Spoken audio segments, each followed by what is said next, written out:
হযরত ওমর রাদিয়াল্লাহু তাআলা আনহু রাষ্ট্র পরিচালনা করতেন দিনের বেলাতে।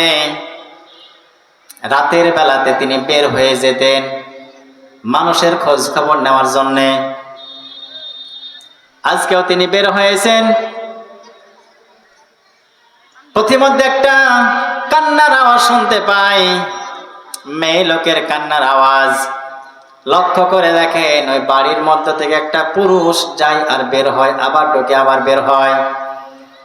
খপ করে হাতটা ধরলেন, হাত ধরে জিজ্ঞেস করলেন, বেটা তোমার নাম কি, এখানে তুমি কি করো? ওই ব্যক্তি ডাক দিয়ে বলে, এটা আমার বাড়ি, নিজের বাড়ির মালিক আমি। তোমার বাড়ির মালিক তো ঘরের ভেতর থেকে মহিলার কান্নার আওয়াজ কি, কেন, কি কারণে এই কান্নার আওয়াজ? মহিলা সাহেব তুমি কি অন্যায় করেছে বলো। লোকটি ডাক দিয়ে বলে, হে পথিক তুমি কে, তোমার বলার দরকারটা আমার কি? ওমর ডাক দিয়ে বলে, ঠিক আছে। ব্যক্তিটি বলে, আমি মহা বিপদে আছি, এজন্য বারবার ঘরের মধ্যে যায়, আবার বাইরে আসি, আবার যায় আবার আসি। হযরত ওমর ডাক দিয়ে বলেন, কি বিপদ আসে বলো দেখি। ওই ব্যক্তি ডাক দিয়ে বলে, আমার স্ত্রী সন্তান সম্ভাবনা, সন্তান ভূমিষ্ঠ হবে। আমার বাড়িতে একটা কোনো ধাত্রীও নেই, কোনো সেবিকাও নেই, কোনো নার্সও নেই, কোনো মহিলাও নেই যে আমার সহযোগিতা করবে। আমার স্ত্রীর কান্না দেখে আমি পাগল হয়ে গেছি। বারবার আমি বাড়ির মধ্যে থেকে বের হয়ে আসি কাউকে খোঁজার জন্য, কি করব আমি খুঁজে পাই না। হযরত ওমর ডাক দিয়ে বলেন, ঠিক আছে আপনি দাঁড়ান, আমি একটু দেখি কাউকে পাই কিনা। এক দৌড়ে বাড়ি গেলেন, স্ত্রীকে ডাক দিলেন, বললেন, আব্দুল্লাহর মা তাড়াতাড়ি আমার সাথে চলো, আল্লাহ তাআলা জান্নাত বিক্রি করতে চান, যদি জান্নাত কিনতে চাও তাড়াতাড়ি আমার সাথে চলো। বলেন সুবহানাল্লাহ। তারা জান্নাত মনে করেছে এটা, আর আমরা জান্নাত মনে করেছি মসজিদে টাইলস লাগিয়ে দিলেই কিন্তু জান্নাত পাওয়া যায়, ঠিক কিনা? তারা জান্নাত মনে করেছে মানুষে মানুষে যদি উপকার করতে পারি, এখানে আল্লাহ তাআলা জান্নাত বিক্রি করতে চান। আর আমরা জান্নাত খুঁজি রাস্তা, ব্রিজ, কালভার্ট গুলো খেয়ে মসজিদে টাইলস লাগিয়ে। কথা বলেন ঠিক কিনা? কথা বলেন ঠিক কিনা মুসলমান? আজ মসজিদে টাইলস বানিয়ে আমরা মনে করি জান্নাতের কাজ করে ফেলেছি, কিন্তু তারা মনে করেছিল না, মানুষের একটা রাস্তা, ব্রিজ, কালভার্ট করে দিতে পারলেই কিন্তু জান্নাত। তারা মনে করে যে মানুষ হয়ে মানুষের যদি উপকার করতে পারি, কারণ আল্লাহ তাআলা জানিয়েছেন, ওয়া আহসিনু ইন্নাল্লাহা ইউহিব্বুল মুহসিনিন।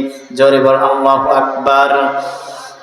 সূরা বাকারা 195 নম্বর আয়াতের শেষ অংশে আল্লাহ তাআলা বলছেন, তোমরা মানুষের উপকার করো, কল্যাণকর কাজ করো, নিশ্চয় আল্লাহ তাআলা সবচাইতে তাকে বেশি ভালোবাসেন যে মানুষের উপকার করে।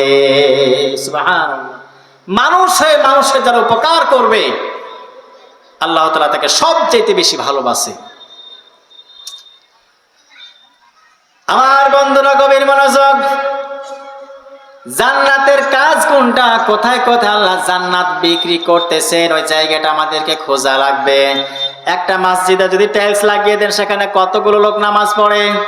500, 1000, 2000, 3000 লোক নামাজ পড়ে।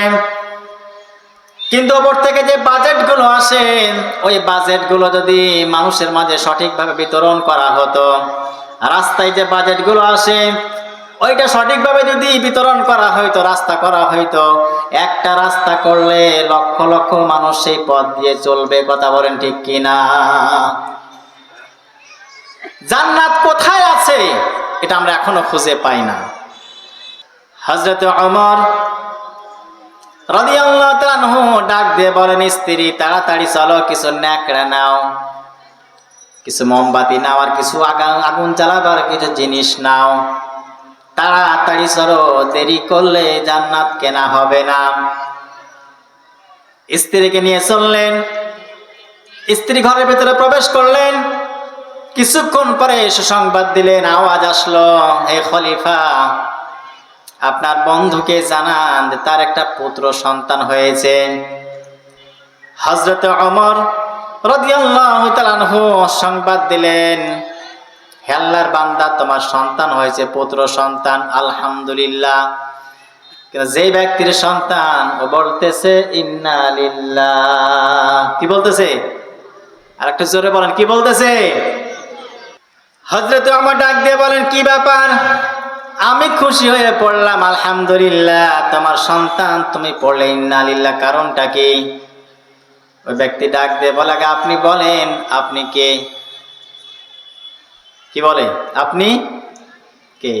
এতক্ষণ ধরে তো সে চিনে না যেটা খলিফাতুল মুসলিমিন, অর্ধ জাহানের প্রেসিডেন্ট হযরত ওমর, এইটা সে চিনতে পারে নাই। এবারে ব্যক্তি ডাক দিয়ে বলে, আগে আপনি বলেন, আপনার পরিচয় দেন। কারণ ভেতর থেকে যে আওয়াজটা এসেছে, ও কিন্তু বলেছে যে খলিফা। কি বলেছে? খলিফা। মেহেরবানি করে আমারে মাফ করেন, এতক্ষণ ধরে আপনার সাথে আমি যে ব্যবহারটা করেছি, আমার কিন্তু ভুল হয়ে গেছে, আমারে মাফ করেন, ক্ষমা করেন। পকেট থেকে কিছু দিরহাম বের করলেন, টাকা বের করলেন, বের করে বললেন, খলিফা, আপনার সাথে যে ধাত্রীটা এসেছে, যে সেবিকাটা এসেছে, নার্স এসেছে, তাকে কিছু হাদিয়া আপনি দিয়ে বিদায় করে দেন।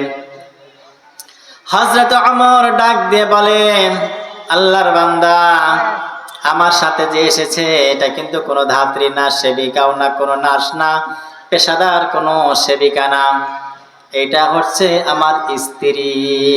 সুবহানাল্লাহ। এইরকম রাষ্ট্রপ্রধানের দরকার আছে না নেই?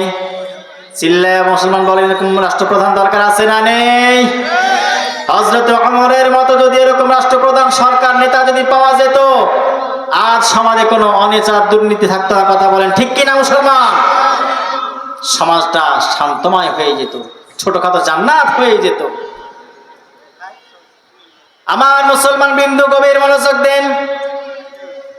হযরত ওমর রাষ্ট্রপ্রধান হয়ে যদি গভীর রজনীতে বের হয়ে মানুষের উপকার করতে পারে, এমনকি নিজের স্ত্রীকে দিয়েও মানুষের উপকার করতে পারে, বাংলাদেশে কিন্তু এরকম একটা মেম্বারও খুঁজে পাওয়া যাবে না। কথা বলেন ঠিক কিনা? এইরকম সোনালী যুগ পেতে হলে ওমরের মতো নেতার দরকার আছে না নেই মুসলমান?